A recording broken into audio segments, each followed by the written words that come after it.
বললাম টেনশন করো, রিজিক নিয়ে পেরেশানি না, কোনো পেরেশানির দরকার নাই, টেনশনের কোনো দরকার নাই, তোমার আফসোস করার কোনো দরকার নাই। তোমাকে দুনিয়াতে পাঠানোর পূর্ব থেকেই আমি সব কিছু দুনিয়ার সরঞ্জাম সব কিছু ব্যবস্থাপনা করে রেখে দিয়েছি। জোরে কোন সুবহানাল্লাহ।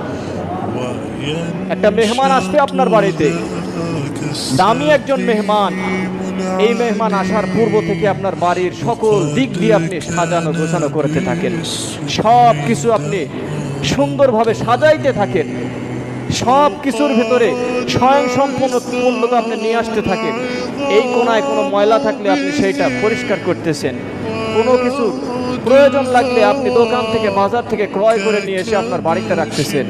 কারণ কি? আপনার মেহমান আসবে। আপনার মেহমান আসার পূর্ব মুহূর্তে আপনার পূর্ব প্রস্তুতি, আমার মেহমান আসার পরে যেন কোনো জিনিসের কমতি না হয়।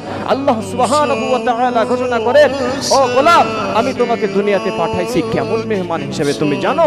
আমি ফেরেশতাদেরকে বললাম, ও ফেরেশতারা, আমি দুনিয়াতে এমন একটা প্রতিনিধি পাঠাবো, কেমন প্রতিনিধি? আমার প্রতিনিধি হবে